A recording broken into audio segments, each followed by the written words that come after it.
the first to know. Nsem-Pii TV. For Reverend John Nsem-Pii, a member of Parliament for Ascent South. Ene one Kwame Nkrumah tikesiye etwetwe enkomo. Na John Dramani Mahama ene NDC amenyeku no. Ekama koye se wonom ayomo hodwen se oman Ghana hade wonom esombo chen obia. Ene sen ene Broja Jemfi a ono oye Deputy Defense Minister. Aka Nsem-Pii edi afa eye presidential jet no eho.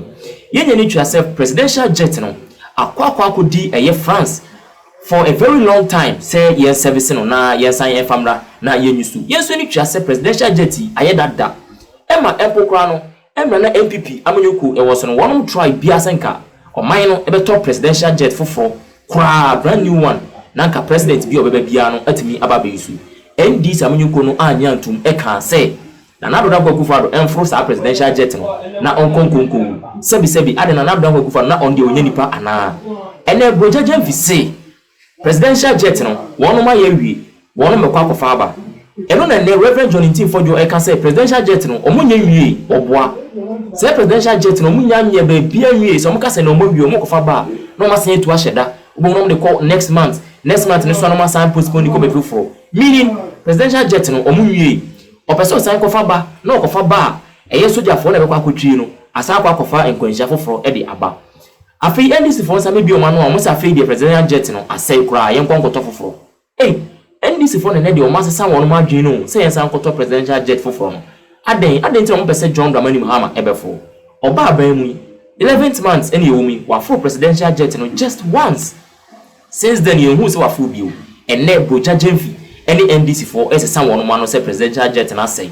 afei de ye nkonkoto foforo yenti ensema Reverend John Nsem-Pii ede to edwa efasa presidential jet yi ehun na ebi ayi aircraft no deputy minister Mahama no yes presidential jet no wo mo akakra bi na wo mo asiesie no awie na nkomo yi eto san.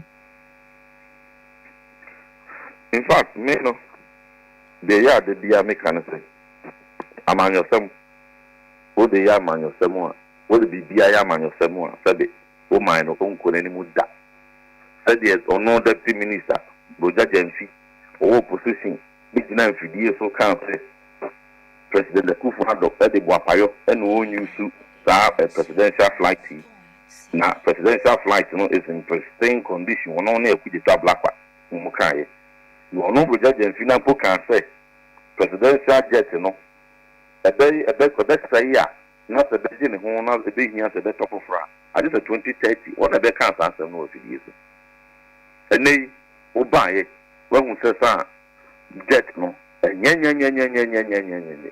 entino mo president baaye mo ma na mfroi ye nyina president na me ntwe won san kan yi ye nyina president president Mahama baaye mo ma na mfroi how many months ni wo mu 11 months ni wo mu it's shop ono mo miemia ye miemia na ka next week ebeba next week do na asa etu ahyeda ebeba 3 months later 3 months do na etu ahyeda a day pa na wo hu entino wo mo miemia mu afọ over 8 months into me ma me no I will advise President Mahama most respectfully say plane na tisano it is a flight risk wo mo so mu miemia mu san kwa de besi ha yesre no manem fast plane no nin kwanti yesre no nin kwanti me emfa politics me yeza se President Akufo-Addo for idea and e won so aba no mo so yem force no wonfo yem force no wonfo I will not do that politics. I will not do that irresponsible opposition politics enuanu mandisi fu ye that did that the me can say ade no ye catch them be 6 years ago ni start catch them say actually no I say you umi eni hu komo na mo de politics aba be hu reality no just for fair to nchen apologize to President Akufo-Addo apologize to Ghanaians na ye the needful no say start playing with more writing it off yen fan ko yen so kwaje from ra yen fan ko yen kwaje yen so and yen mo from ra yes the president Mahama tenem no di tukwa ko di juma ba obia ne so enko to jam obia kuma beto ne yam enya rese mu say we die enya dia say e bompa ye tintin bia nyame de ne be call the number because nipa so mu de so ye de aye na ko fa afidi a you start bo hu de ruchire say asay no na be politics into na wuntumi enya the boldness to do the right decision ti o ba be force ye nyina ye president a ye nyina o memunu on di enimu say onkofro bibisa. I will not allow my president to be on that flank. So let's have an objective conversation. Or mine, are we that broke? Yeah, Babette now, my perish the thought. Me bajo mamuso. So where do you see no? I can't no me na would you listen to Tofu Frankie? Over. Then I make us plain. You start to can want them say. I say, the interest, we have found council from Tofu from Ram. The best is yes, maybe Dr. Honorable Dominic, former defense minister, by parliament. Could you tell Black Web the question about the country? Maybe I know Mamma fire politics. So, President Kufuor, no.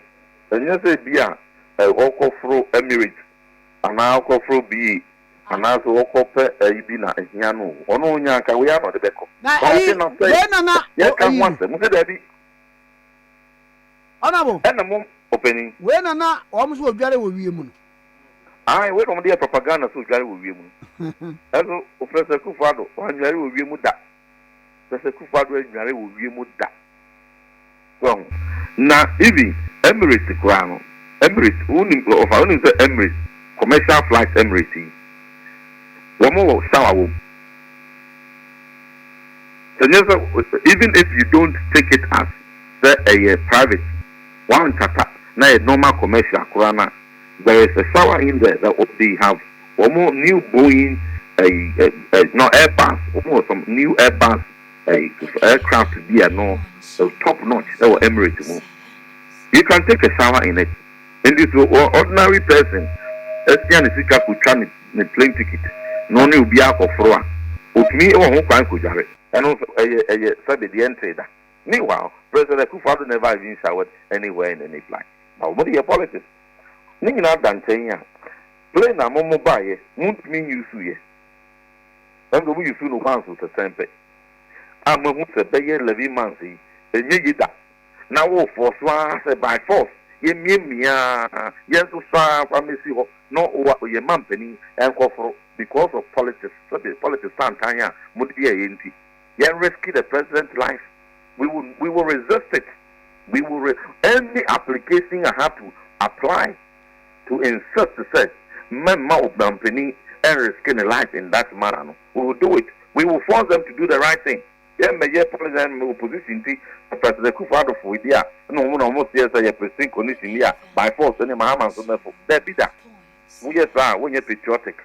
We are who know my we are who need to correct.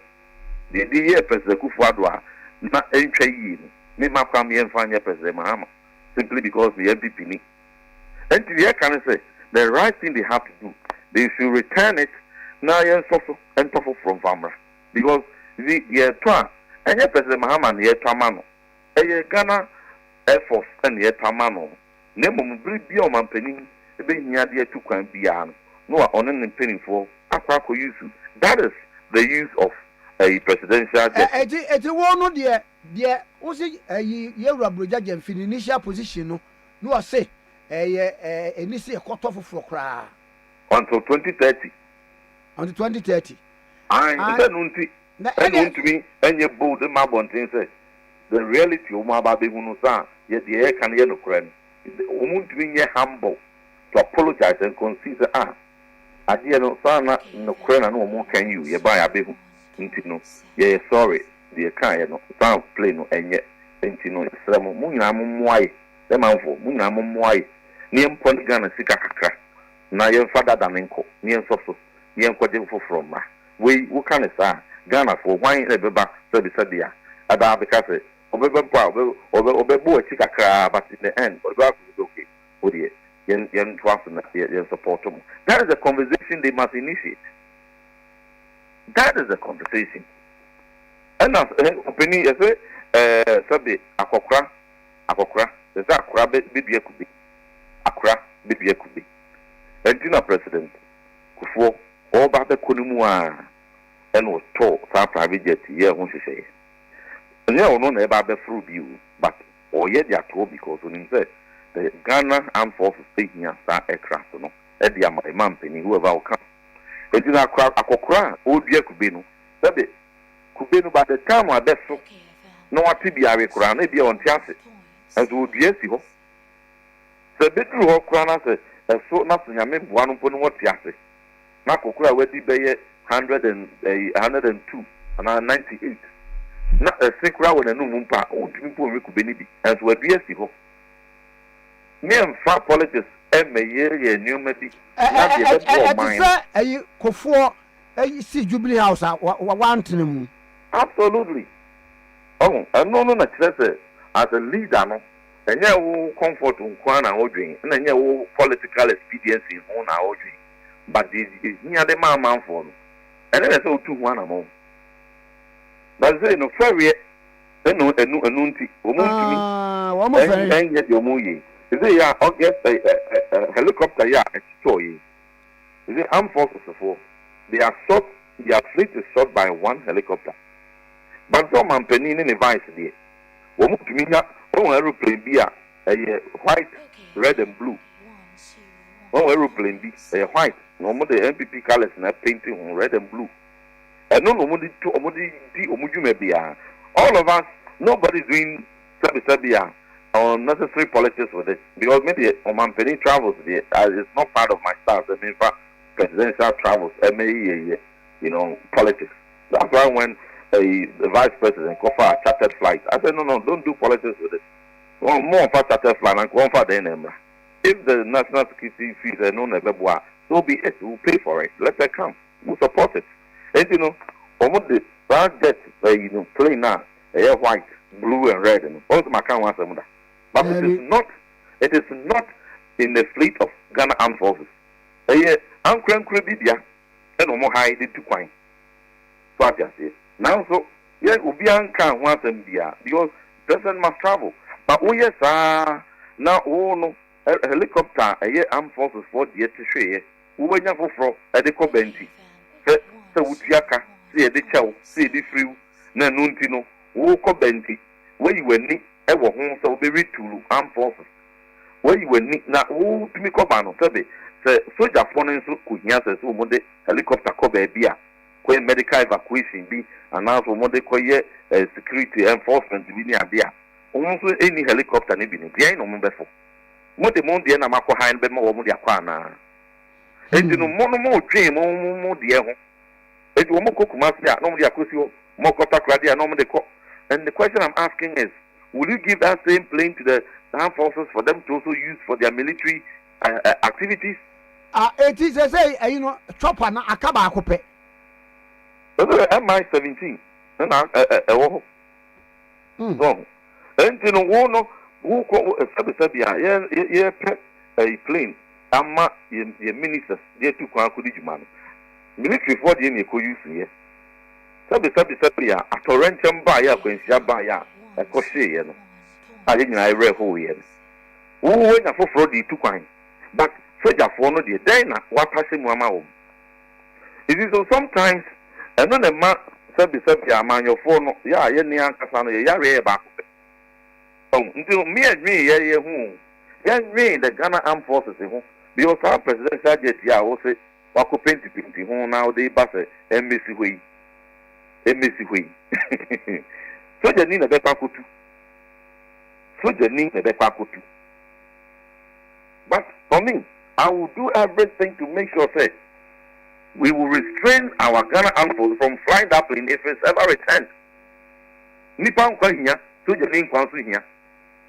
It's in Bakuni Kotisha and India, Manya for whether they rent it, whether you had a chair warmer, whether so move free. Omo de cover white with red and blue. But the armed forces replacement Ben Maya Mao. Armed forces no they mako hire ma wo mu here be the 2 or 2. So let's have a broader conversation. We need helicopters for the Ghana Armed Forces. Okay. And one of them can be a dedicated platform for the president in the for. And we need a befitting presidential jet for travels. That said the kind of that and one Nijina, one return it, number years of Banco, number for it, so we went to more apologizes to President Wado, more apologizes to Ghana for, yen I am Wamo, near the assess, need the Dimu, yen Fama, Manfo. Up to now, I say any defense minister. Up to now, as a country, if we are very serious, we don't have a defense minister. Next week, yeah, Minister for Finance, the focus na attention a budget for day back, and one and three things, and one and a pound for night for budget preparation is a tedious job. And the one who is now thinking for the Ghana Armed Forces, because why are you acting Minister for Defense?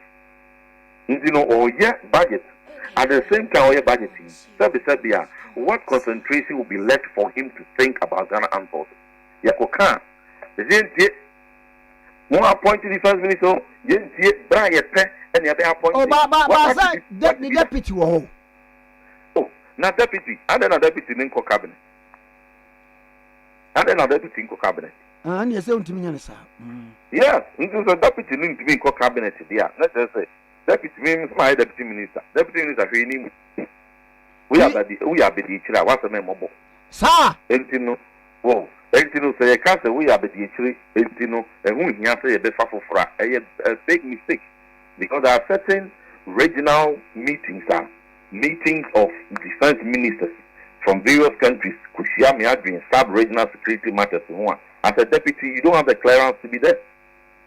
Wow. You see, into the air car, one my dream say, the penny a bay, no one ya playing with the 2 pound benzine. One way Ghana Armed Forces. Now, or more Kwakofa, Sebi, the Agia no more painting on the Abam. Now, or more press Ghana Armed Forces in and watching them moving to Nudia. And they drew out, yes, they can say, yet me on the yes of your phone. Mudia aspires and no one is some. And just a more young politics, a woman or more yes, professional soldiers. So you will make your politics at the risk of the life of that innocent soldier. Do the right thing. Pray back up. No cry back up. And you know, what kind of cry back 100 years a cry bebano. Not a no one at that. Committees bear 20 cries at you one. No cry back on and the down. Now, among your 40 years, yeah, they need to be in the mamma. The ending Wakoka. Oh, and you know, Memum the Mebo, until Minister Mamma said, the woman, the technical people, the police for 1 year, trans, you won't get no more trauma on. One chiam, no so dear, and Obekai. Okay, sir, for party for the Abbey 2 or 1 way go so, but wouldn't cry Juma. What da. In fact, you will not do anything to please anybody to lie. Your integrity is one. Say, honorable how comes here, not Ghana for beer branding or a certain violent way, no. That day accusations to turn this way. Then I could be assessing police for you move. I could be said, no song. Now, dear, I buy a Miami colleague, a cartoon this way, and you know, it's the obedience, be free move. The BBC now bar radio, so I can Ukraine a woman and fast sensational be make it home so that your credibility will not be in doubt. Kakra Meka.